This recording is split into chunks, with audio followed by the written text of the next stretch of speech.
Welcome, everyone, to our inaugural LendX Talks. I am Tearsheet Editor-in-Chief Zach Miller. Joining me is Stephanie Dunn, head of SBA Lending. With over 20 years serving small businesses, Stephanie is a strong advocate and partner for a diverse set of Main Street businesses. She started her career as a financial advisor and money manager at Prudential, and during that time discovered her passion for serving small business owners and providing them with thoughtful access to capital. She focuses on targeting niche industries using her deep-rooted industry expertise and passion for effective innovation to provide measurable value. Her career journey has taken her from Live Oak Bank to First Bank, and most recently, prior to a role at Grasshopper, she launched the SBA practice at IncredibleBank. Welcome, Stephanie. Thank you. Thank you for having me.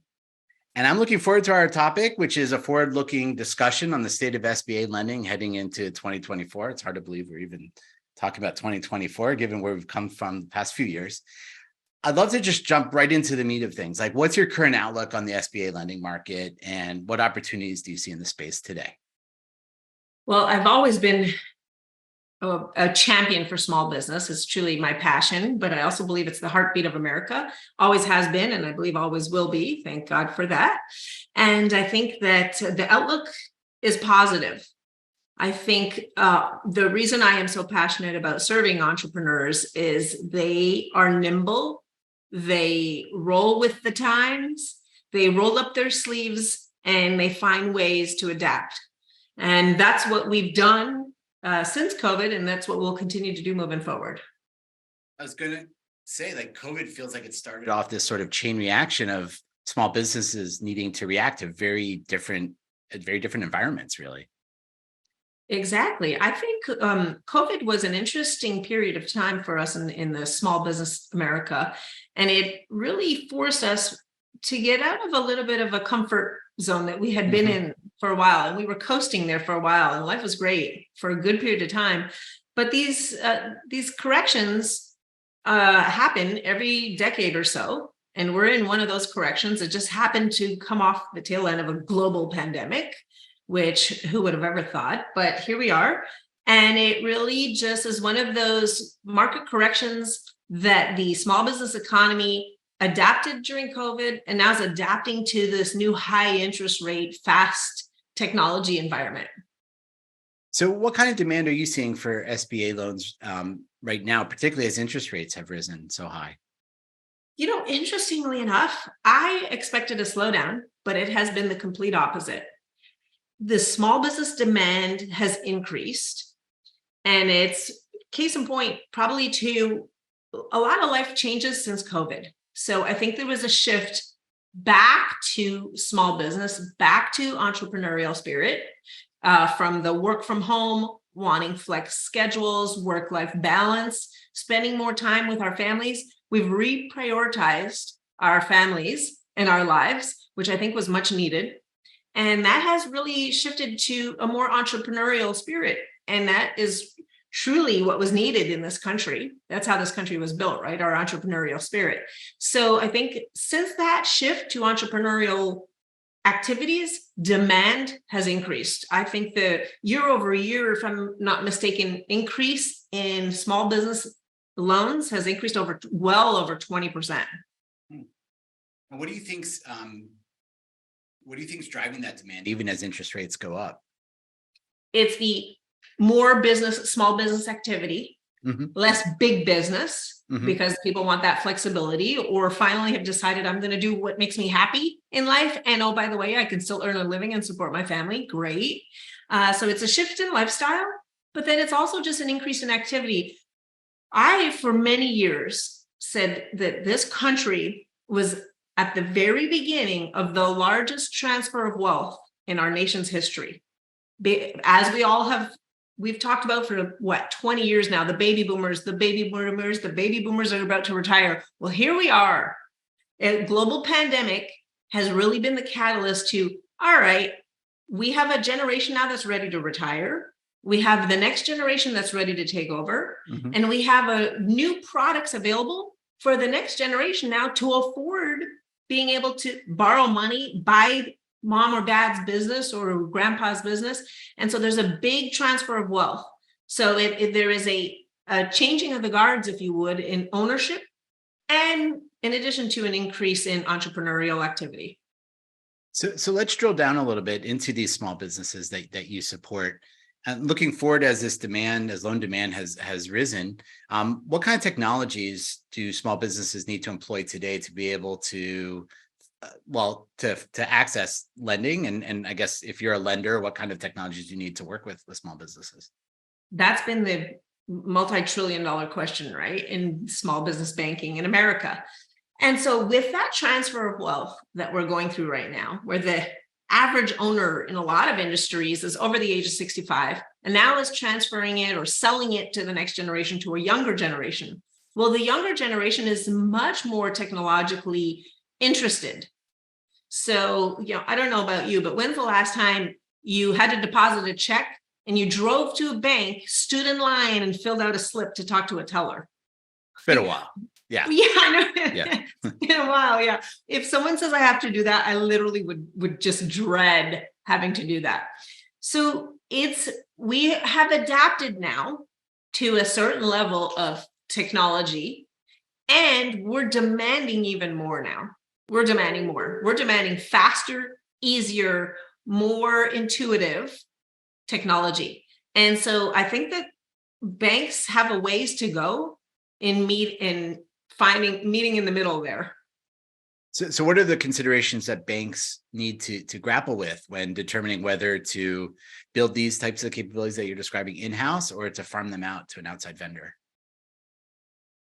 Yeah. And I think that regardless of whether you take it in-house or outsource it, there is certainly I would say a struggle in finding manpower to be able to deliver quickly and to innovate and to roll out and to execute effectively. But I think more importantly, it's not so much of do we do it in-house or do we outsource it? It's more of a function of, are we developing products and services and technology that's actually going to work and actually going to result in what we want it to result in, which is user-friendly for the small business owner. We still have to understand the demographic of who we're talking to, right? We're not going to be selling technology to a bunch of tech whiz geniuses who understand algorithms.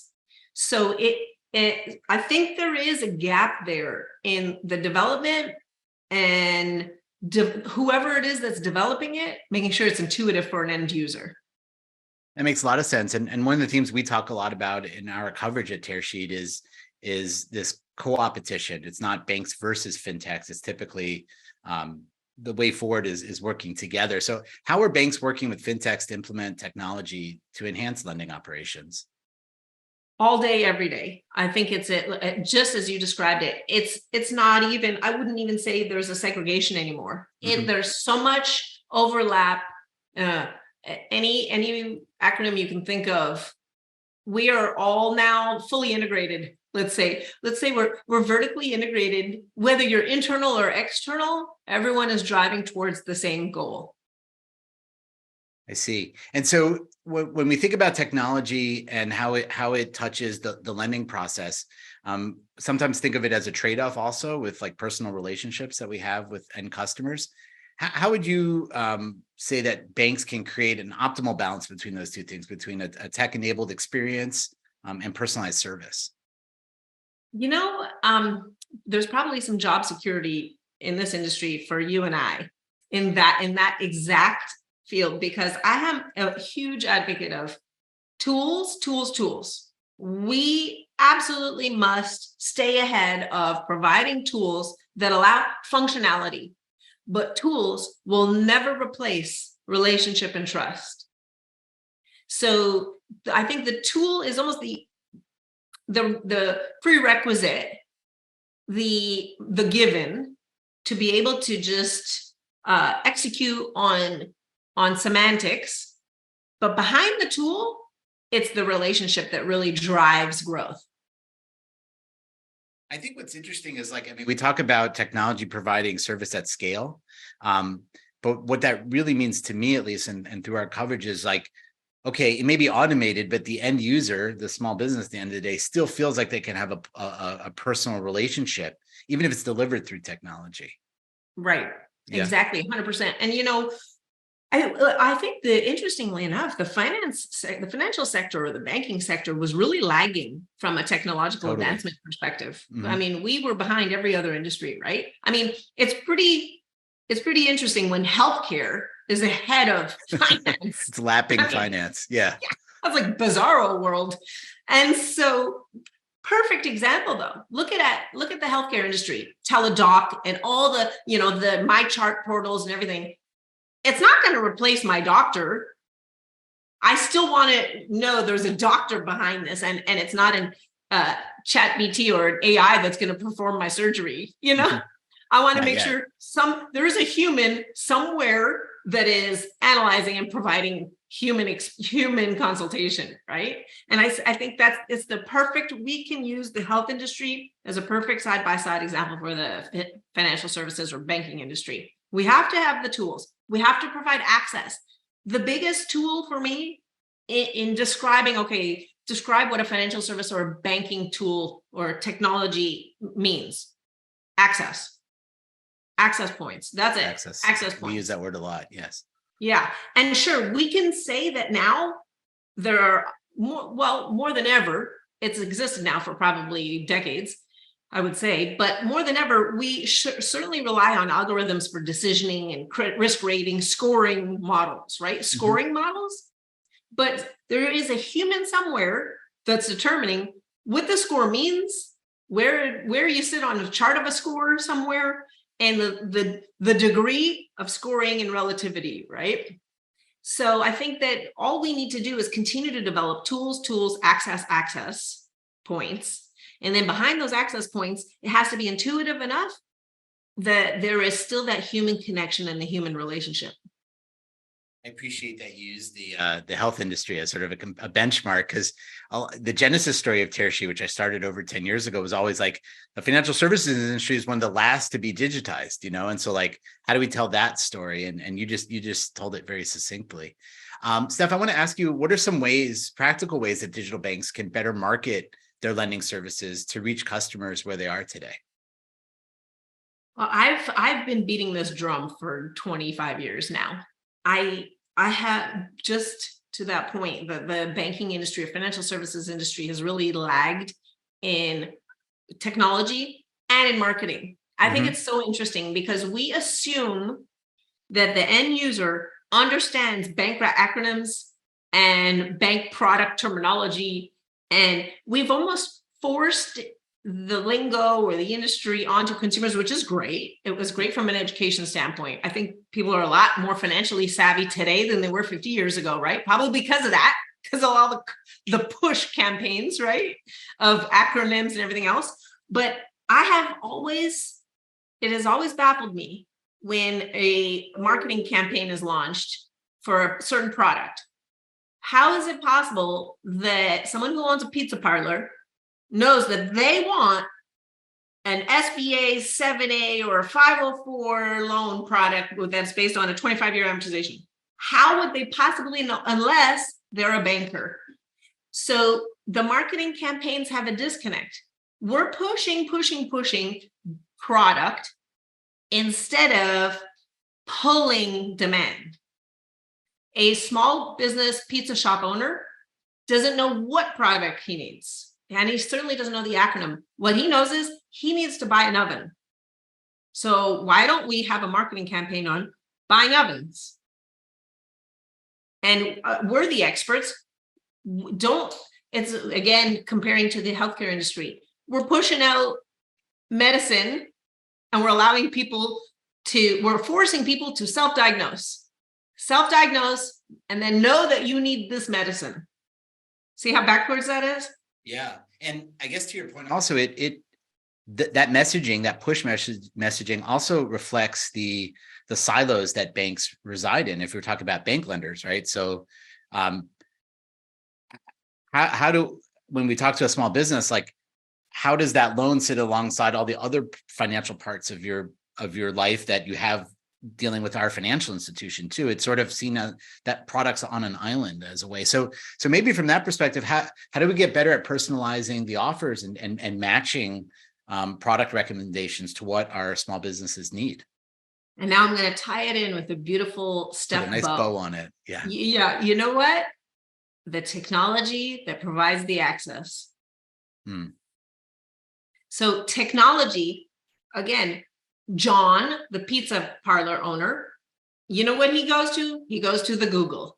He goes on the Google and he'll type in buy an oven, money to buy or loan to buy an oven.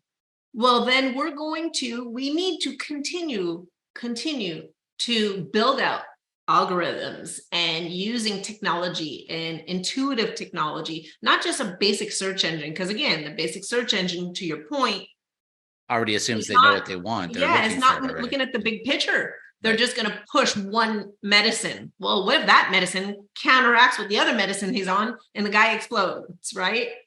So we need to continue to develop smart technology that provides smart recommendations and smart direction pointing. And I guess that also means as a bank, being able to bank that particular customers in many different ways gives you more data points actually for those algorithms to work, right? Like exactly. If I know, because I deal with the bank's personal finances, that the last time John bought an oven was 10 years ago, I can at least make a guess that he might need a new oven today, right? Exactly. And what if he bought 4 different things last year with 4 different loans, and then he just bought a summer home, and then he's sending 3 kids to college? All that should be filtered into this algorithm, right? And we should do what's best for the customer, not push a product. Because you know what that does? That then creates a whole economy of people who have not been able to access thoughtful financial solutions. That's why that word to me is so powerful. And I try to include it in everything when I'm of all my bios and my marketing material, because that's the key to technology, is thoughtful technology. Right. Kind of humanizes it. There you go. And that's exactly right. And that's where the relationship that we talked about, the relationship peels the onion, right? So over time, as you form relationships with customers and you get to know their whole life story, that's how really you can be a valuable bank partner. Because that's how I know, hey, John, I know I just gave you 3 other loans last year. I know you have 2 kids that are sending off to college the next 3 years. Let's think about this. Whether the best solution is for you to buy this oven, because this is a 10, 20-year investment. Let's think on the big picture here. So that relationship, we need to now build out these codes through technology that can encompass that. Because I am truly, I keep a true pulse on this market, because we're pushing more product than ever, because that's what marketing and technology and the financial services is trying to do to catch up.